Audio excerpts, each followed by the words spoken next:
জন্মৰ পৰা জটিল ৰোগত আক্ৰান্ত বজালিৰ সীমান্তৱৰ্তী নতুন বৰলাৰ এগৰাকী 6 বছৰীয়া ফুলকমলীয়া শিশু বিগত 6 বছৰে শিশুটিক চিকিৎসা কৰোৱাই সৰ্বস্বত্ৰ হৈ পৰিছে পিতৃ-মাতৃ এই পৰিয়ালটোলৈ আশাৰ বতৰা কঢ়িয়াইছে নিউজ লাইভৰ প্ৰেক্ষাপট অনুষ্ঠানে স্বাস্থ্য মন্ত্ৰী ডক্টৰ হিমন্ত বিশ্ব শৰ্মাই প্ৰেক্ষাপট অনুষ্ঠানৰ জৰিয়তে ৰোগগ্ৰস্ত শিশুক পোনপটীয়াকৈ চিকিৎসাৰ দিহা কৰা দেখি এতিয়া নিজ পুত্ৰৰ চিকিৎসাক লৈ আশাবাদী হৈ পৰিছে এই হাল দম্পতি আৰু এই পৰিয়ালটোৰ হতে উপস্থিত আছে আমাৰ সাংবাদিক গুণজিত কলিতা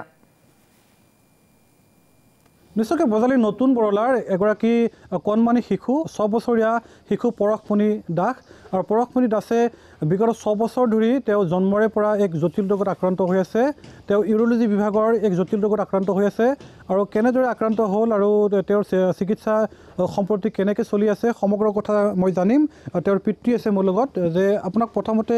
সুধিম যে আপোনাৰ জীৱিকা কি কৰে আপুনি মোৰ জীৱিকা হিচাপে সাধাৰণ হিচাপে এখন দোকান আছে সুলভ মূল্যৰ দোকান কিন্তু যদিও আছে তাত একো মানে ভেলুৱে নাই বুলি ক'ব লাগিব বৰ্তমানৰ হেৰিত গতিকে সাধাৰণভাৱে এনেকৈ চলি আছোঁ আৰু মই হাজিৰা কৰি হ'লেও বা দোকানখনৰ দ্বাৰাই হ'লেও চলি আছোঁ এনেই এইখিনিয়ে মোৰ ব্যৱসায় মানে পৰশমণি কেতিয়াৰ পৰা পৰশমণি জন্মৰ পৰাই এই বেমাৰটো দেখা দিছে আৰু আমি GMCত আমি চিকিৎসা কৰিছিলোঁ কিন্তু GMCত চিকিৎসাটোৰ পৰা আমি মানে হেৰি সুফল নাপাৰ ফলত আমি তাৰে পিছত আমাক তেওঁলোকে আমি চেন্নাইলৈ লৈ গ'লোঁ চেন্নাইতো তাত তেওঁলোকে বহুত টকাৰে কথা ক'লে যে অপাৰেশ্যন হ'ব এদিনতে হৈ যাব কিন্তু প্ৰায় 15-20 লাখ টকাৰ মানে তেওঁলোকে ডিমাণ্ড এটা দিলে গতিকে আমি তাৰপিছত আমি প্ৰায় আজি 3 বছৰ হ'ল চেন্নাইলৈ নিয়া কিন্তু এতিয়া আমি মানে অভাৱত চিকিৎসাটো কৰিব পৰা নাই মুখ্যতঃ তেওঁৰ বেমাৰটো কি তেওঁৰ বেমাৰটো হৈছে পেচাবটো তাৰমানে পেচাবৰ মনাখন তেওঁৰ বাহিৰত আছে আৰু নাভিৰ লগত জইন হৈ আছে আৰু এই মনাখনেৰে তেওঁৰ এই যিটো পেচাব কণ্টিনিউ লিক হৈ থাকে লিক মানে আমি হাগিছ পিন্ধি থাকে এতিয়া বৰ্তমানলৈকে তেওঁৰ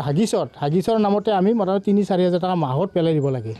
গতিকে এনেকৈ আমি যেনেকৈ নহওক আৰু কিবা কৰি হ'লেও আমি হাগিছটো পিন্ধাবই লাগিব আৰু পিন্ধাই আছোঁ আজিলৈকে এতিয়া কি মানে বিচাৰে এতিয়া আমি ট্ৰিটমেণ্টৰ ক্ষেত্ৰত তাৰমানে তেওঁলোকে কৈছে যে ইয়াত অপাৰেশ্যনত বাহিৰে অন্য কোনো মানে হেৰি নাই আৰু বুলি কৈছে আৰু আজিলৈকে কোনো এটা মলমো তাক ব্যৱহাৰ কৰা হোৱা নাই মাত্ৰ কৈছে যে ইয়াৰ অপাৰেশ্যনত বাহিৰে অন্য একো ৰাস্তা নাই বুলি কৈছে এতিয়া মানে কি মানে বিচাৰে আপোনালোকে এতিয়া আমি